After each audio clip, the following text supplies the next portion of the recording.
You know, Harvey, for all the women that turned Harvey Weinstein down and are fucking saying all this shit about him, there had to be 50 of them that he stocked up. Oh, and I bet there were. I bet there were 300 of them 300. that also offered to him, and that he's probably said no. It's crazy. This works both ways, especially in a town like this, where you have high rents. People struggle here that are young actors. They have a dream. Listen, you can still have a dream. Yeah. I used to go to the freaking Parlor. I used to go to the Parlor Comedy Show. Jay Davis had the show, right? At the Parlor. It was really big for a long time. And Jay's a great guy, and he puts on great shows. And we go over there. Dude, there was probably 3 or 4 women that I met in there who were kept women, who had nice houses around there, never could explain what they did, always on jets, doing this and that, with the, you know. Oh, so they didn't tell you this. But then later, I would hear from their friends, oh, she's got a boyfriend, you know, but he comes in once a month or something like that. He's a 60-year-old guy from Texas. There's a girl I saw last night that I used to bang a little bit and, you know, do things and everything with each other's bodies, and she said, oh, she got this guy. She says it's her godfather. She always frames him as, you know. That's even gross. That's but even worse. It's not really though. But I just realized the other day, that's what the fuck's going on. There was always an element missing as to where this girl made any money, how she was living lavish in the hill. And she always had this godfather, you know, and it didn't make any sense. And then finally the other day I realized, oh, this is the guy. There's no godfather, you know. This is the bank account. You know, that's the guy. Remember in fucking Pretty Women when he says something? She goes, "What are you telling him?" I told him he's my uncle. Yeah. And he goes, "Don't worry about it. A lot of uncles come in here." And I could just see it. It just makes sense. That's gross. But I told you, Lee, a long time ago. I told you, not a real family member. I know, but to even equate it with that, with the word. Yeah, that's my uncle. That's my uncle. You gotta say step uncle. Yeah, just say like this is my boss or something. Yeah. And let me ask you this, man. When I was fucking 20, when I was 19, I'll never forget walking around in the summertime in Aspen. Never forget this. Even maybe because at that time I was such a fucking whore. But I'll never forget 1983. In Aspen. Aspen, Colorado, walking around that summer, eating like a sandwich outside one day on a park bench and going, you know, if I was 21 and I was blonde and I was hot, I mean spanking hot, and I had class, like I knew what a fork was and I knew... Yeah. Like I knew different like genders of shrimp. I would come up here, man, and fucking from November to April, walk out of here with 10 G's a week. Because I know Texans, when I used to work at the Crestwood Hotel, Texans would come in, bro, and you believe me or not, they would come in with their families. Lee, you, your wife, and 3 fucking kids, 3 little fucking morons. And the first thing you do is you go up to the fucking center. Like most people, like me, you, and whatever his fucking name is, Theo, would go, "Hey, man, I need new skis. Hey, man, I need a new jacket." We get in our car and go to Glenwood Springs. Yeah. Because that's the mall. Right. And everything is cheap down there. Only idiots would buy shit. Like when you go to Snowmass Village to ski Aspen, only you're a moron. It's just somebody that drove it up there and raised it up 100%. Yeah, it's like fucking you're paying out the ass. But let me tell you something. Oil guys from Texas would come. You'd get them in, you drive them, you'd pick them up at the airport, drive them, they give you $100 at the door. And then they go, "Hold on, we're going to check in our stuff and we're going to come right back. We need to ride up to Sport Kalen." They did this every year, bro. You gave them a ride to Sport Kalen, you waited.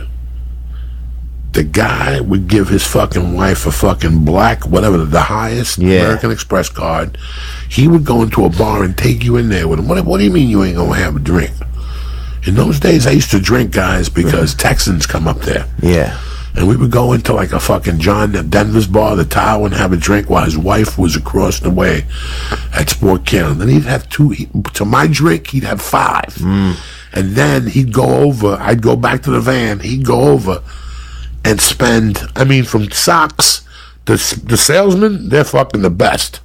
They sell you everything. Yeah. And these Texans would come in and go, "Give me the best of the best." Yeah. You know, I want it all. I want $2,000 goggles. Yeah.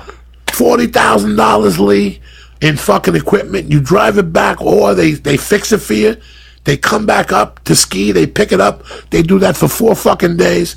The kids are the only ones that really ski because mom and dad are in their fucking 50s. They're drinking. Tired. Guess what happens when they leave? Leave the shit. They leave the shit. No, they don't. Yes, they do. Yeah, they do. We're talking skis made out of bone, human bone, $40,000. slave femurs, bro. Don't fucking tell me. They were those bellmen. The reason why those people work at that hotel, like when I was working there in 1983, when I was working at the Crestwood in 1984, 60% of the people in that hotel lived off of the tips in the winter and fucking what people left in their rooms. Yeah. Theo Von hits a fucking HBO special and has a TV show. What kind of party do you think Theo Von's going in there? Theo Von's going to pay Kate Quigley $20,000 to light herself on fire. Kate, here's $20,000. Just light your pussy hairs on fire. I'm going to be eating black cats out of her asshole. Yeah, you're like the premiere of the show. Yeah. Kate Quigley lights her pussy hairs on fire. We tape it. You know what he's going to drop up there? He's going to buy shirts and shit, and he's going to buy 20 bottles of fucking the best vodka. What he doesn't drink stays in the room. What do you do, Lee? You're making $8 an hour. You walk into a room, and there's 3 bottles of Dom Perignon and 6 bottles of tequila unopened. That's how you made your money in those days. Do you know how many fucking ski boots and skis I got given to me at that hotel? And I would give them to people. I would give them away. Like, bro, what size boots you wear? 8. Here you go. Joey, these are $600 boots. Yeah. Some guy bought them. Wear them to church, you know?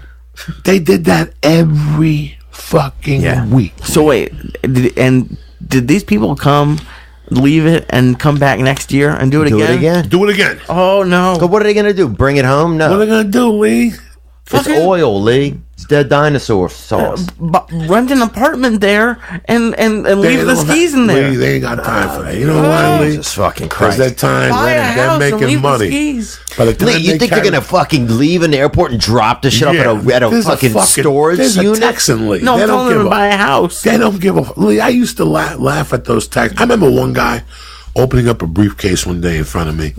A Texan came in and he wanted money or something put away, like jewelry in his safe.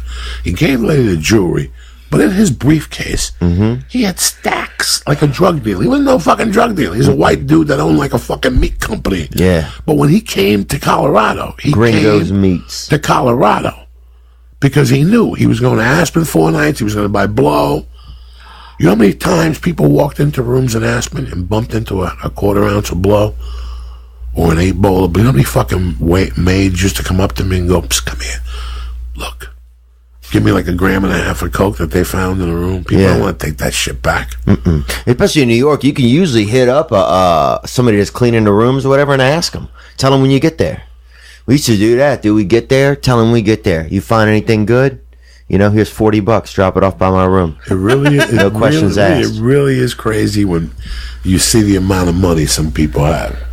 You never know, Lee. Even at that age, like when I lived up there, I was like, if I was a hot girl, 21, nobody knew me. I came out here from Jersey, kept it light, bro. Yeah. Real light, you know. Put an ad where it mattered. Chill. Lived down Valley. Got myself an Uber up Valley. Just a soft signal, wear a jingle bell around your fucking make believe ankle. You carry a piece in your purse. Make believe a bodyguard dropped you off. Yeah. And after a while in Aspen, listen to me, bro. As a young girl, if you're getting a nickel a fucking nut job and you're getting 2 nut jobs a night, 3 nights a week. Well, if you're doing 2 nut jobs a week, it's $1,000 a week. And some of those Texans will come up and say, "You know what, little girl? How about I just give you $10,000 and you just stay and polish this knob 3 days? You get $10,000. Go fuck my son. Here's $2,500. Go fuck my son. You go home, you disconnect the fucking service, and then you come back 3 months later with different color hair. They're slick. Those chicks are slick, bro.